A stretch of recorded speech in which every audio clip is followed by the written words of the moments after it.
Rasa enak roti bersama adunan asli, cita rasa tempatan menjadi pilihan ramai. Lebih istimewa penghasilannya masih dilakukan secara tradisional, menaikkan lagi aroma roti yang membuka selera. Eksklusif rekaan tradisional bernuansa klasik sesuai untuk digayakan buat mereka yang mahu sesuatu lebih nostalgia dan mencipta kenangan seperti zaman dahulu kala. Kalau mengenali brand kita, kita busana tradisi yang berasaskan daripada kemelayuan dan contemporary. Industri perusahaan kecil dan sederhana, makanan ringan seperti keripik pisang ini antara ruang ekonomi yang dapat menambahkan pendapatan seisi keluarga dan juga penduduk setempat. Juga penghasilan keropok lekor yang hanya dilakukan dari rumah.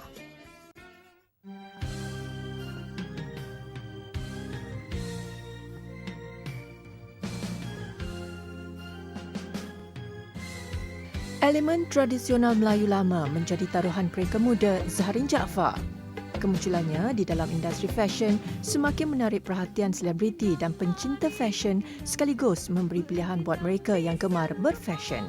Zahrin Jaafar adalah label berasaskan daripada family business. Kita bermula daripada 2016 establish, tetapi saya dah bermula berkecimpung dengan fashion ni dari saya start buat baju orang daripada 2014 lah, belajar di UiTM Sri Iskandar dan juga melanjutkan ijazah di UiTM Shah Alam. Bila kita bercakap tentang identiti, Zahrin Jaafar adalah salah satunya brand designer yang berada di luar bandar, which is Slim River lah. Dari situ kita create our own identity melalui apa yang komuniti kita mampu buat di Slim River dan lahirlah busana tradisi yang berasaskan daripada kemelayuan dan contemporary. Selain seleksi rekaan Raja Sehari, busana Raya 2020 juga tidak kurang hebatnya. Menawarkan sepersalinan tradisional dalam pelbagai pilihan fabrik, koleksi ini sesuai digayakan dalam apa jua kerajaan. Untuk Raya tahun ini, koleksi yang berasaskan keselesaan, practicality, which is kita buat baju klasik tapi berelemenkan smart casual, which is kita boleh bawa baju tu ke office dan nampak selesa dan tak nampak begitu fancy lah. Untuk potongan kita masih mengekalkan DNA Zahrin Jaafar, which is classical cut seperti kebarung dan kurung. Di dunia fashion ni kita berputar. Untuk mereka sesuatu pakaian, kita mesti adalah trend research. Trend yang berada sekarang dan juga kajian kita, which is kita nak kaji history ataupun sebagainya. Bagi Zahrin Jaafar, kita banyak mengkaji craft-craft Melayu dan juga heritage Malaysia lah. Menurut Zahrin, pada awalnya dia begitu sukar mewujudkan identiti rekaan di bawah jenama fashionnya sendiri. Namun, setiap usaha tanpa mengenal jemu membuatkan anak bongsu daripada 5 beradik ini berjaya mengharungi setiap cabaran di dalam industri fashion. Sebagai seorang designer yang lahir daripada institusi fashion, kita memang akan buat research semua jenis kita punya collection. Untuk develop satu idea tu sangat mengambil masa lah, struggle lah untuk find our identity. Sekarang ni seperti kita lihat banyak isu copy paste and sebagainya, kita pun tak boleh nak cakap kita punya idea original. Tapi apa yang membezakan kita dengan designer lain adalah cara kita mengolah sesuatu design tu dan juga cara penyampaian kita yang berbeza. Sebagai contoh, kebaya.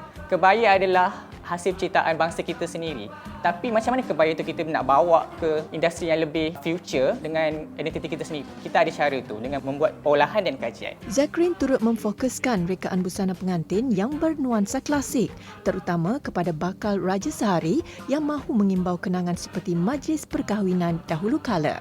Tahun 2020 Bridal, kita mengeluarkan 10 jenis bespoke which is bertemakan outdoor wedding. Seperti yang kita tahu, tahun 2020 banyak mengedepankan wedding yang agak santai dan simple. So, lahirnya idea daripada kami untuk membuat koleksi yang bercirikan keselesaan dan juga practicality untuk wedding di luar kena dengan cuaca kita di Malaysia. Selaku anak jati Perak, dia cukup bangga kerana setiap hasil rekaan, sulaman dan jahitan dihasilkan oleh penduduk di sekitar Slim River Perak dan juga anak-anak peneroka Felda. Semua orang tahu kalau mengenali brand kita, kita dikenali dengan sulaman klasik yang kita buat di sini, Slim River, dan juga elemen-elemen seperti inspirasi sulam tekat dan juga sulam goyang. Kalau untuk bespoke, kita punya penggemar banyak menggemarkan cutting klasik kita lah. Tapi untuk custom made, kita boleh buat semua jenis cutting dress dan juga contemporary. Semoga industri fashion negara akan terus berjaya melahirkan lebih ramai lagi pengkarya seni fashion Malaysia ke peringkat dunia. Lepaskan semua ini, jangan siksa jiwaku. Hai, saya Nadira Zaini untuk segmen Selebriti Minggu ini. Cinta tanda pergi.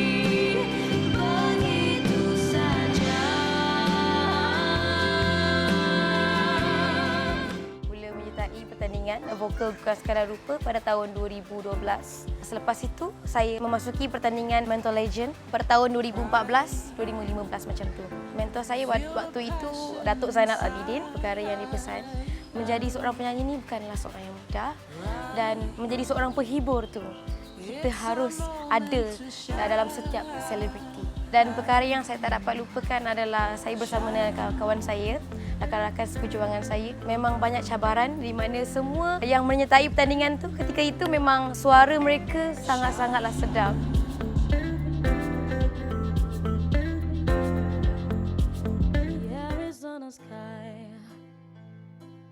Burning in your eyes, you look at me and babe I wanna catch on fire.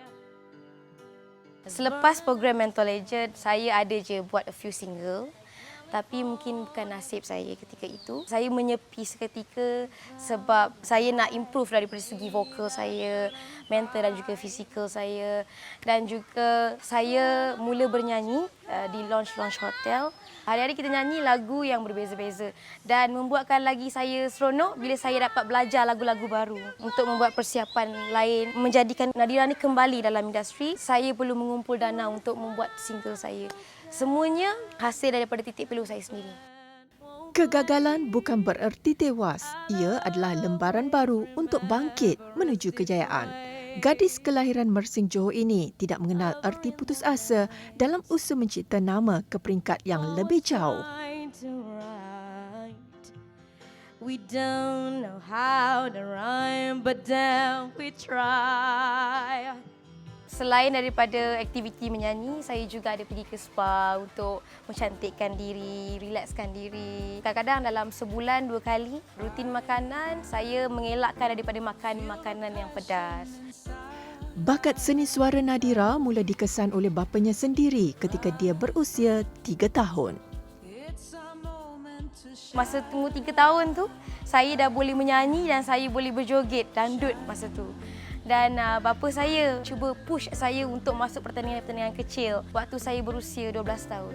Kalau kita tengok sekarang ni memang ramai artis seperti cendawan di mana mereka naik begitu senang, begitu mudah, tak seperti dulu. Kalau dulu kita harus memasuki pertandingan reality program tersebutlah, inilah dan itu. Tapi sekarang mereka menyanyi di YouTube, Joox ataupun sebagainya, mereka boleh menjadi seorang artis dengan mudah. So bagi saya untuk mengekalkan menjadi seorang penyanyi adalah saya harus menguatkan vokal satu dan mungkin saya boleh membawakan pelbagai genre lagu di mana kekuatan saya boleh menyanyikan tradisional. Selepas habis je program Mentor Legend, sudah lama berlalu, saya masih lagi tidak berputus asa untuk saya meneruskan lagi perjuangan saya untuk industri ini.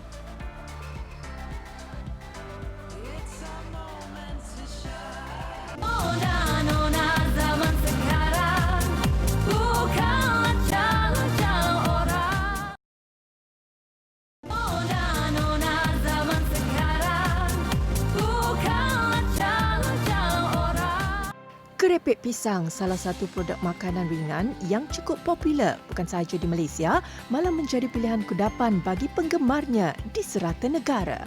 Zaitun Sheikh Abdul Majid dari Rawang Selangor ini sedikit pun tidak menyangka perusahaan kerepek pisang yang dilakukan secara sambilan dapat membantu sumber ekonomi mereka sekeluarga. Saya lihat daripada perniagaan pisang ni, saya tengok banyak permintaan daripada pelanggan lah. Salah satunya daripada situ saya tercetusnya idea nak buat kerepek pisang ni lah. Macam yang kita tahulah, pisang ni selalunya dia cepat masak lah.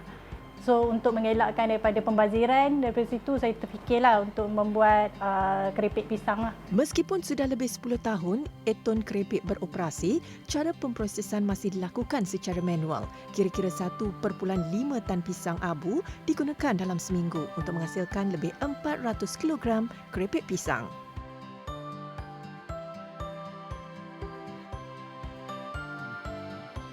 Kerepek ni memang menjadi kegemaran rakyat Malaysia lah.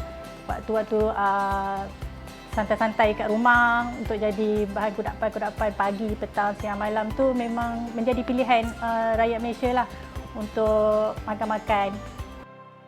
Selepas pisang dihiris mengikut saiz yang telah ditetapkan menggunakan mesin pemotong, ia kemudiannya akan direndam ke dalam air bancuan kunyit dan juga garam. Teknik ini bertujuan untuk memberi sedikit warna kekuningan dan rasa masin kepada keripik tersebut. Saya bermula daripada kecil-kecilan, berjualan di rumah-rumah dan kedai-kedai runcit. Dan sekarang ni saya sudah cuba pasarkan secara borong lah. Meskipun bermula secara kecil-kecilan, cabaran di dalam dunia perniagaan itu berjaya diharungi. Setiap rezeki yang didatangkan kepadanya adalah kekuatan untuk dia terus berusaha dan kini dia antara pembekal keripik pisang terkenal di sekitar Selangor dan Pahang. Antara visi dan misi perniagaan saya ni, saya ingin meluaskan pasaran keripik pisang saya ni untuk ke seluruh Malaysia, yang mana kalau orang makan keripik pisang saya ni, orang akan ingat keripik pisang saya.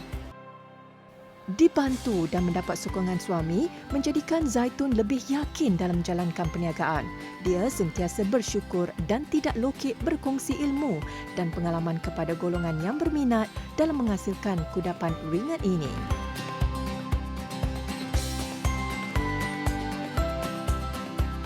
Walaupun saya bergelar ibu dan isteri, saya boleh melibatkan diri dalam bidang perniagaan keripik pisang ini. Semoga pengalaman yang saya raih dalam perniagaan ini dapat membantu wanita-wanita di luar sana untuk menjana pendapatan mereka. Jatuh bangun itu biasa.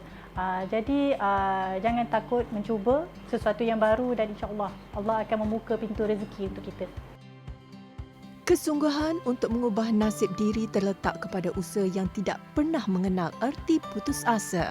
Semoga Etun Keripik akan terus dikenali ramai dan berjaya memperluaskan lagi industri kecil dan sederhana ini.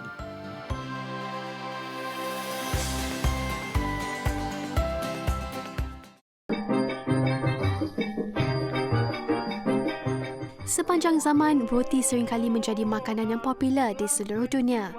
Roti kayu keramat antara makanan tradisi Terengganu. Lokasi perusahaan di Kuala Berang, Kuala Terengganu ini antara lain daripada yang lain. Special dia tidaklah hangat-hangat, tapi dengan bentuk dia, kelainan bentuk dia, yang rasa dia, bila kita makan tu dia tak ada isi kat dalam. Itulah keistimewaan dia. Resepi turun-temurun ini telah diusahakan oleh Mariam Sulong bersama 5 orang anak perempuannya. Dengan harga RM1 setiap roti, ia menjadi kegilaan peminat roti dan juga pelancong yang datang dari seluruh Malaysia. Mama buat roti keramat dah 10 tahun. 10 tahun dah duduk sini. Kalau orang kampung biasa dia makan dengan cicah dengan teh, kopi ataupun dengan susu. Tapi bila kita buat kelainan, kita ada kambing, kita ada ayam, kita ada daging, kita ada sambal gilis. Gandum adalah bijirin paling biasa digunakan bagi penyediaan roti. Ada juga roti yang dihasilkan daripada tepung rai, barli, jagung dan oat. Pancuran tepung, yeast, air dan sedikit garam dengan sukatan yang betul akan menjadikan adunan dough sebati untuk dibentuk menjadi roti yang enak dimakan. Husband ni memang suka makan roti, tapi dekat Kuala Berang di Kampung Bulu ni, dia memang suka makan roti binjai. Sebab dia ada kelainan rasa dia, dengan rupa dia. Macam itulah.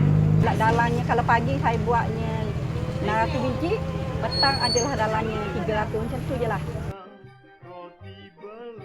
Roti binjai yang ditarik sebelum digoreng ke dalam minyak yang panas akan menggelembung dan menjadikan ianya bujur dan berwarna keemasan. Memang saya bersyukur sangat pada Allah Subhanahu Wa Taala kerana beri peluang untuk saya, anak-anak saya, keluarga saya dan juga untuk pekerja-pekerja saya ni, hak mana hak susah tu boleh datang bekerja dengan saya tu, saya bersyukur sangatlah. Kalau di Terengganu terkenal dengan roti binjainya, di Perak tidak kurang hebat dengan kilang roti Mohtar. Meninjau kilang yang dikatakan sudah berusia hampir 100 tahun, terletak di kampung Masjid Lama Slim River ini, hanya diusahakan oleh Mohtar Ahmad Muhammad Taki, 49 tahun bersama isterinya. Suami saya memang buat roti sebelum saya kahwin, jadi saya kahwin dengan dia memang pekerjaan dia membuat roti dan berniaga lah dengan roti tu. Saya masa tu tak mengikuti dia lah. Masa tu saya muda dan masih anak kecil-kecil. Apabila anak saya dah besar sikit baru saya ikut serta lah. Hampir 27 tahun Mohtar dan isteri menerajui perniagaan peninggalan arwah bapanya itu.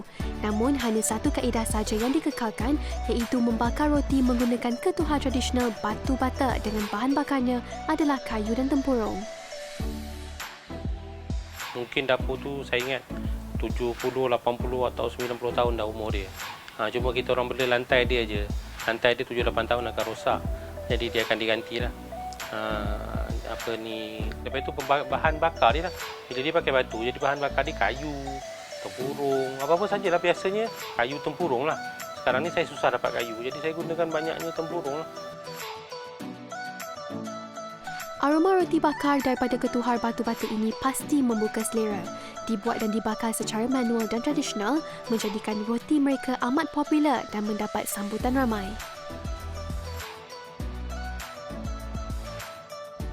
Orang kita sekarang ni pada saya lah, dia suka cari yang old school lah, yang lama-lama, yang pelik-pelik kan.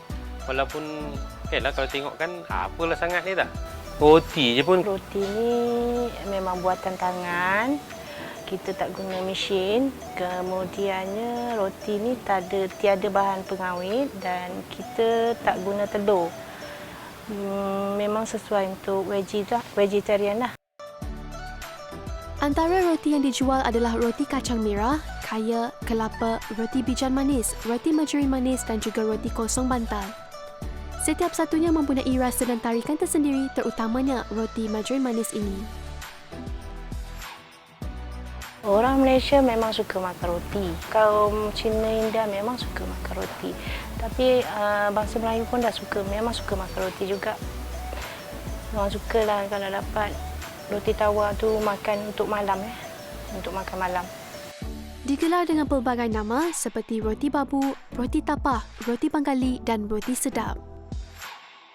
Memulakan operasi dari pukul 6 pagi dan hanya dibuka pada jam 11 pagi untuk jualan roti.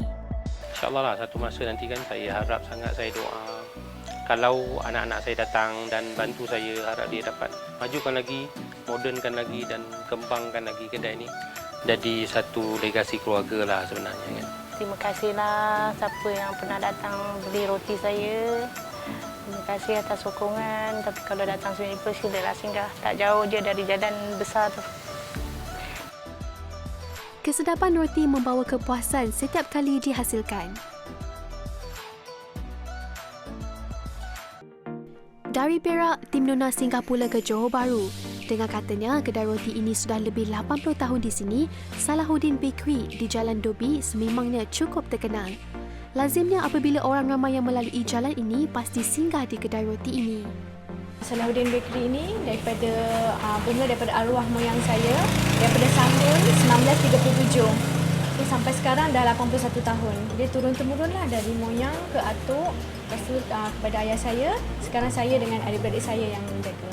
Daripada kecil kita memang biasa tolong-tolong ayah dulu. Daripada sana lah kita belajar sikit-sikit sampai sekarang lah kita boleh handle kedai dah. Masih mengekalkan cara membakar dan pembuatan secara tradisional, roti panas yang dihasilkan di kedai ini seperti satu kemestian untuk dirasai. Rasa macam amat bangga lah sebab semua orang memang cakap pasal kedai roti ni kan sebab dia istimewa. Kita bakar pun pakai kayu arang, kita tak pakai elektrik. Secara tradisional lah, memang lain daripada yang lain. Meskipun premisnya tidak semoden kedai roti lain yang terdapat di pusat bandar, namun ia mempunyai nostalgia tersendiri bagi penduduk di sekitar bandaraya Johor Bahru ini. Seronoklah bekerja dengan family, memang faham antara satu sama lain kan. Kalau nak cuti ke nak apa ke, tak payah nak fikir sangat. Memang senang lah, macam family lah, boleh jaga sama-sama. InsyaAllah lah kalau ada rezeki boleh buka branch baru. Kalau tak memang nak kekalkan lah kedai ni sampai bila-bila lah insyaAllah. Kedai roti warisan keluarga ini masih utuh dengan pelbagai jenis roti yang menjadi santapan orang ramai tanpa mengira waktu.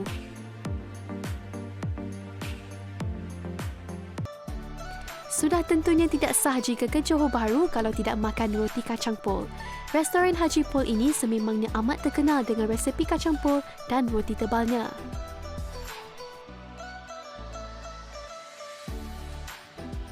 Okey, kacang pol ni dia sebenarnya makanan Timur Tengah. Lepas tu memang lebih kurang dah 20 tahun saya. Tapi sebenarnya bukan Malaysia punya food makanan ni, sebenarnya memang Timur Tengah. Tapi saya lah orang yang membawa ke Malaysia dan ke sini lah ke Johor ni. Jadi memang berdasar kepada roti memang dia beza. Kalau di Arab, di makanan Arab sana roti dia memang roti nan yang tempat roti nan. Tapi manakala di sini Malaysia tak ada roti nan yang apa dia buat. Jadi saya agak susah nak memang payah ni. Itu yang saya gunakan roti Bengali. Sekarang saya dah tak ada ni, saya ambil roti pada biasa lah. Roti macam roti dan memang special roti. Tapi special roti tu memang agak tebal. Kepingan roti yang tebal ini menjadi tarikan utama pelanggan yang ingin mencuba resepi istimewa kacang pol haji ini. Setiap roti disabung mentega, kemudiannya dibakar sehingga keemasan dan disajikan bersama kuah kacang pol dan juga telur. Roti ni sangat simple tapi mengenyangkan. Jadi bila macam tu saya try dia bawa dia biasa orang buat sandwich apa benda, tapi saya berlautkan dengan kacang pol tu tapi dapat satu sambutan, satu tarikan. Jadi of course kalau datang ke JP ni, welcome to JP, of course lah kalau tak ada kacang pol. Memang satu sinonim. Sebab tu kedai ni setutup 4 hari dalam masa setahun. Pagi boleh, tengah hari boleh, malam pun boleh. Jadi memang dia simple dish. Walaupun dengan satu mangkuk kuah dia dengan roti dia, tapi saya rasa sangat simple. Dan bila dimakan dengan teh kan, memang kenyang. Memang kenyang, alhamdulillah. Resepi kacang pol yang diperbuat daripada kacang parang yang berkualiti tinggi serta rempah ratus khas menjadi kegilaan pelanggan jika ke sini. Roti yang tebal dan rangup di luar menjadi sajian ini sangat popular di seluruh Malaysia. Saya rasa saya masih thank you pada pelanggan-pelanggan yang ada satu Malaysia. Saya rasa selamat datang kalau datang kemari sama saya. Saya rasa terima kasih sebab pelanggan lah yang buatkan saya jadi begini, dan saya rasa memang kadang-kadang apa yang saya rasa tersilap terkurang terlebih tu saya minta maaf sebab adalah apa dari kita manusia kan. Yang tak nak rasa of course datang. Sebab saya buka kedai ni cuti 4 hari untuk setahun. Jadi datanglah. Saya buka dari 7 pagi sampai 12 malam. Pelbagai jenis sajian roti yang menambat selera, sama ada dicicah kuah kari, sambal, manisan mahupun dimakan begitu saja, roti tetap menjadi makanan yang paling mudah dan digemari semua.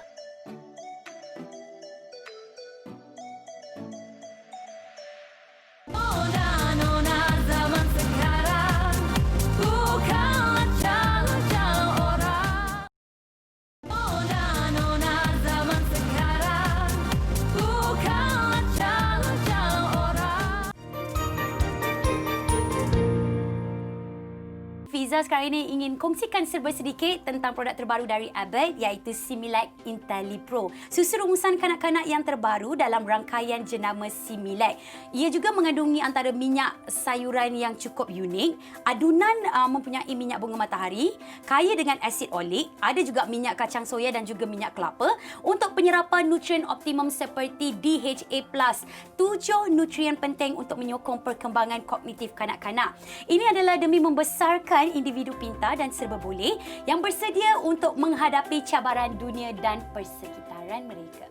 Nutrien yang terdapat di dalam Similac IntelliPro yang terkandung dalamnya DHA dan juga 7 nutrien penting iaitu ARA, Choline, vitamin B12, asid folik, zat besi, zinc, zinc dan juga taurina yang membantu perkembangan otak kanak-kanak. Dengan adanya cuma DHA ni, kalau tahapnya tinggi tanpa ia boleh diserap, dia tidak akan memberi manfaat kepada anak-anak kita. Oleh itu adunan minyak sayuran yang unik yang terdapat dalam Similac IntelliPro ni membantu penyerapan terutamanya DHA, dan anak-anak dapat memanfaatkan penghasil nutrien yang didapati daripada susu ini dan digunakan untuk perkembangan kognitif, dan seterusnya ia juga membantu dalam penyerapan kalsium dan juga kembangan tulang dan anak seterusnya. Ingin saya maklumkan kepada anda bahawa produk terbaru daripada jenama Abbott, Similac IntelliPro telah pun boleh didapati di rangkaian pasaraya besar dan kedai ubat Cina di seluruh negara. Anda juga boleh mendapatkan produk hebat ni melalui Lazada dan juga Shopee. Cari dia cukup mudah, cari saja melalui www.lazada.com.my ataupun www.shopee.com.my. Andai kata kalau anda ingin mendapatkan sampel ataupun mencuba produk Similac IntelliPro, caranya adalah pergi sahaja ke abbottnutrition.com.my/product/Similac IntelliPro ataupun scankan saja QR code anda. Senang kan? Kita sebagai mak-mak ni, kalau boleh kita nak cuba dulu sebelum kita bagi dekat anak tersayang. Saya daripada pihak produksi dan juga daripada tim Abbott Nutrition juga untuk Similac IntelliPro, saya ingin mengucapkan selamat Hari Raya Aidilfitri. Maaf zahir dan batin. Sekali lagi, jaga jarak anda, selalu pakai sanitizer, pakai penutup muka anda kata anda tidak sihat. Jadi, Assalamualaikum dan terima kasih. Bye-bye.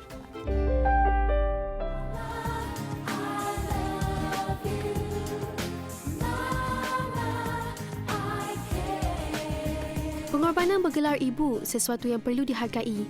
Wanita ini punya iltizam untuk kehidupan yang lebih sempurna. Walaupun berkelulusan tinggi, Nur Jannah Rahim 32 tahun sanggup berhenti kerja pada usia muda demi buah hati tersayang. Latest kerja saya di animation theme park. Reason kenapa saya berhenti daripada kerja asal saya ni, at that moment saya dah ada anak. Memang breastfeed kan dia, talk to my husband.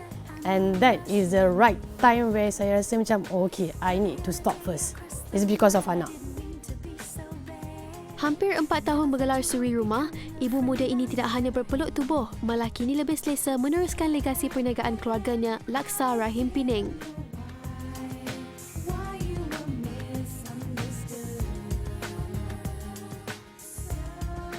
Dalam pada masa yang sama, Jannah dapat mendidik sendiri anak mereka, Mariam Agusri Abri 3 tahun sepanjang ketiadaan suaminya yang sering keluar negara. For me, sebab kita pernah bekerja, I love doing what I do. Kalau tak kerja tu rasa macam, okay, apa yang aku nak buat? The satisfaction is not there. Bila I berhenti tu, I cakap dengan my parents, sebab my parents ada business, small business lah, business laksa.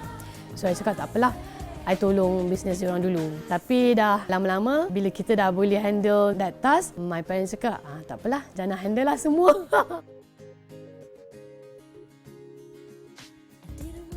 Melakukan banyak kerja dalam satu masa bukanlah perkara mudah. Dia juga pernah menimba pengalaman menjadi tenaga pengajar di salah sebuah kolej tempatan. Bila involve business ni, yang jaga anak full time memang rasa macam sangat busy. The moment I rasa macam, kenapa tak boleh nak baca Quran at least 1 page. And suddenly when I scroll my Facebook page, tiba-tiba appear pula page pengajian Al-Quran di mana kita boleh mengajar kanak-kanak, mengaji Iqra, Fardu Ain dan sebagainya. So I was like, okay, maybe this kind of like a hint that Allah pass it to me. Okay, Jannah, why don't you try? Pada setiap Selasa dan Khamis, Jannah mengajar di Akademi Al-Quran Malaysia secara perseorangan. Baginya, ilmu itu luas dan tidak akan pernah habis, malah perlu dikongsi bersama. Sehingga ke hari ini, keputusannya untuk berhenti kerja sering dipandang enteng.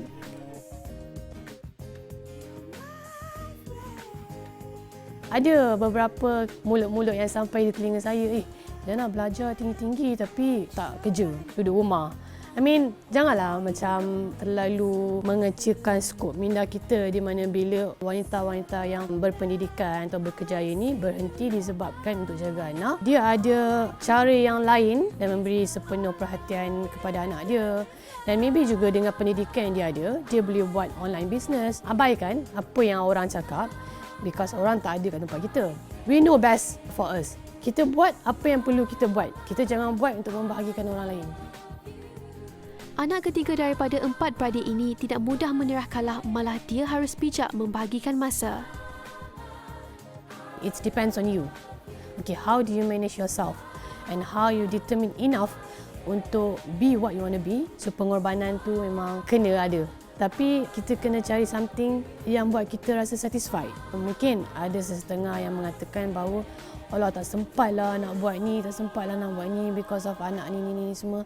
Yes, memang that is so true. Okay? In fact, masa I start mengajar kanak-kanak mengaji Iqra, home tutor, I bring my daughter. Dia lah peneman setia saya lah. Dia yang kini hamil anak kedua yakin keputusan yang diambil dahulu adalah sesuatu yang positif dan membahagiakan mereka sekeluarga. Dia lah kekuatan saya yang sebenar lah. Sebab dia, saya berhenti kerja, sebab dia, semuanya yang saya buat itulah. Kita terpaksa let go apa yang sebenarnya yang kita nak dalam hidup kita is because of anak. Tapi saya tak nafikan setengah ibu bapa yang macam tak ada peluang untuk berhenti disebabkan ada komitmen dari segi kewangan dan sebagainya. Tapi saya rasa kalau ada ruang dan waktu dan izin dari Allah untuk jaga anak sendiri tu, saya rasa that is the most perfect moment to do lah sebagai seorang ibu. Keluarga adalah pendorong utama dalam usaha mencapai matlamat hidup. Sokongan yang tidak berbelah bagi memberi inspirasi dalam setiap perkara yang ingin dilakukan.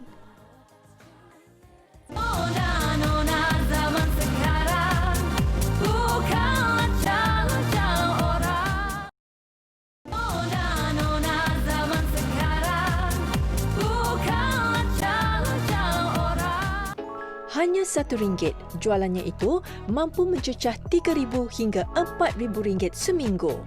Idenya mula tercetus apabila Sanidah Bakrun, 43 tahun dan suaminya Nazaruddin Muhammad, 48 tahun, hanya menanam tanaman yang selalu digunakan dalam masakan seperti kunyit, cili, lengkuas dan pelbagai sayuran di sekitar kawasan rumahnya. Dengan kawasan yang terhad, mereka memfokuskan kepada jualan dan tanaman untuk bahan utama dalam masakan sahaja. Tercetusnya idea ni apabila dulu saya menanam bercucuk tanam. Itu saya terfikirlah macam mana lah nak boleh nak dapatkan duit yang segeralah, maksudnya hari-hari lah kan. Sebab kita bercucuk tanam ni 2 bulan 3 bulan baru boleh hasil. Daripada situlah saya terfikir macam kalau buat penyemaian biji benda ni mungkin boleh pendapatan tu boleh hari-hari kan. Itulah idea pertama. Bagi saya, kalau kita minat untuk dalam bidang pertanian ni ataupun minat untuk bercucuk tanam di halaman rumah, bagi saya untuk pengetahuan tu ataupun ilmu tu adalah perkara yang kedua. Yang pertama sekali memang kita kena ada minat, kasih sayang kepada pokok. Setiap hujung minggu, selain menjual anak pokok di rumahnya, dia turut memasarkannya di pasar tani di kawasan berhampiran. Pelbagai jenis anak pokok sayuran seperti terung, cili, kacang panjang dan sebagainya menjadi pilihan. Tidak lokek berkongsi ilmu penanaman dan penjagaan pokok kepada yang berminat antara rezeki utama mereka hari ini. Yang menyeronokkan sebab kita buat kerja ni, kitalah kuli, kitalah bos. Tak ada tekanan, tak ada, kita rajin, lebihlah kita dapat. Gitulah. Manfaatnya amat besar. Sebab apabila kita tanam pokok sepohon cili, kita boleh makan hari-hari kalau dia dah keluar buah. Dan apabila kalau kita beli kat kedai, kita contohnya kita beli RM1 kan, tak habis juga, buang. Kalau kita tanam sendiri, kita nak ambil sebutir, nak ambil sebiji, 2 biji, okey, boleh ambil, sentiasa boleh ambil. Bersama-sama membanting tenaga mencari rezeki untuk kesejahteraan keluarga, tanpa sedar ia mampu memberi pulangan lumayan. Kreativiti yang terhasil juga menjadikan pasangan suami isteri ini sentiasa berfikiran terbuka dalam apa juga keputusan yang dilakukan. Bagusnya kita tak ada orang lain, jadi kita boleh sama-sama berbincang dan kita boleh sama-sama mencetuskan idea lah nak buat yang terbaik, mendapatkan hasil pendapatan yang lebih lumayan. Jadi kita bekerjasama suami isteri, orang kata dengan membahagikan tugas masing-masing.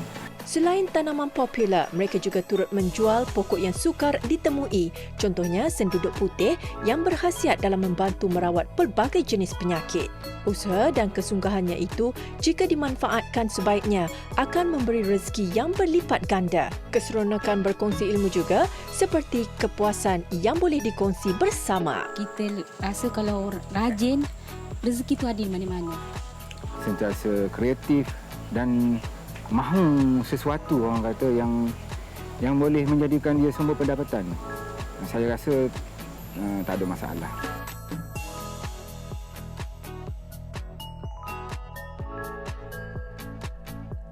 Tiada alasan dalam mencari rezeki meskipun secara kecil-kecilan. Niat ingin berjaya bersama doa yang tidak henti pasti menjanjikan hasil yang tidak mengecewakan.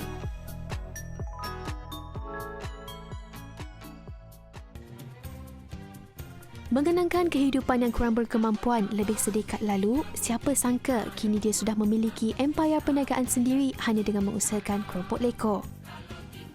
Rohani Hassan bersama suami Syekh Muhammad Halib, Syekh Abdul Majid, berjaya mengharungi segala susah senang bersama. Pada mula kami berniaga kecil-kecil je. Sebab tak tahu, tak ada khususnya nak berniaga apa. Jadi kita berniaga macam-macam dulu sampai kakak ipar cakap cuba buat keropok leko.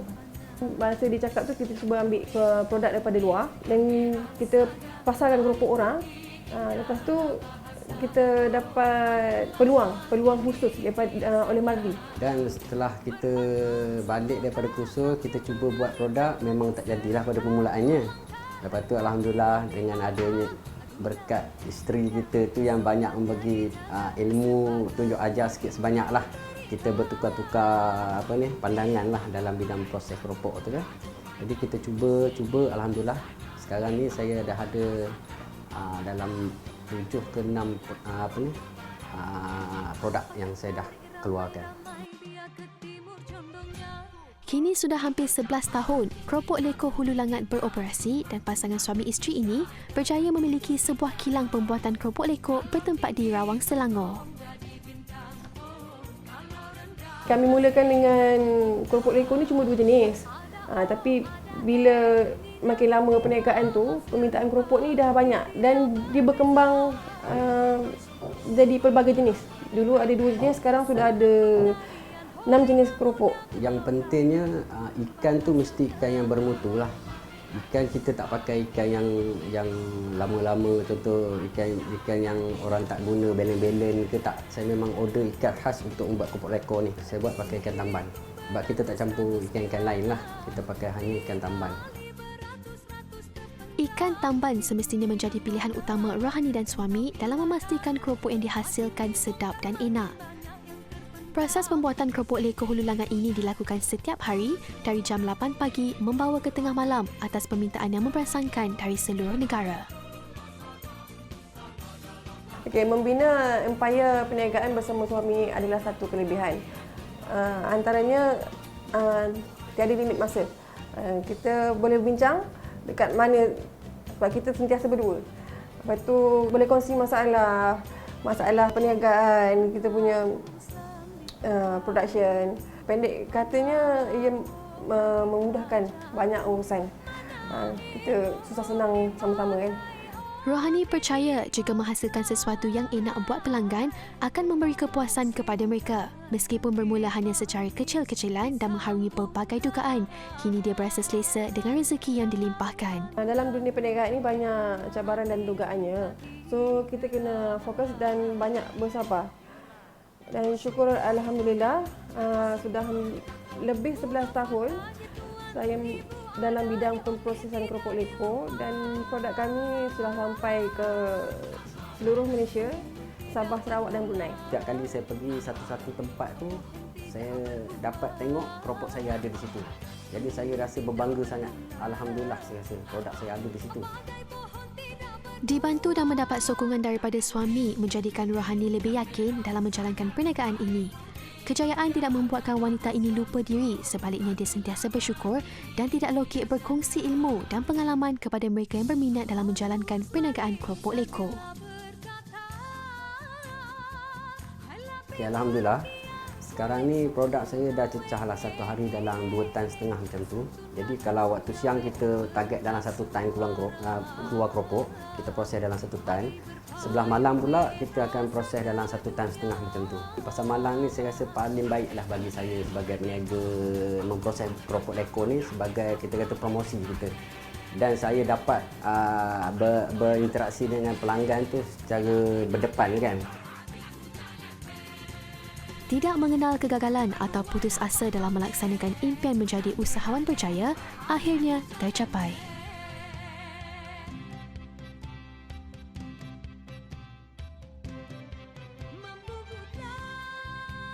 Harapan saya agar syarikat kami akan lebih berkembang dan dapat memasarkan produk kami hingga ke peringkat antarabangsa. Impian dan angan-angan pasti menjadi kenyataan jika digandingkan dengan minat dan usaha. Perjalanan cerita wanita ini boleh dijadikan inspirasi bagi mereka yang mula memikirkan perniagaan untuk diusahakan. Masa kini yang bekerja ya juga ibu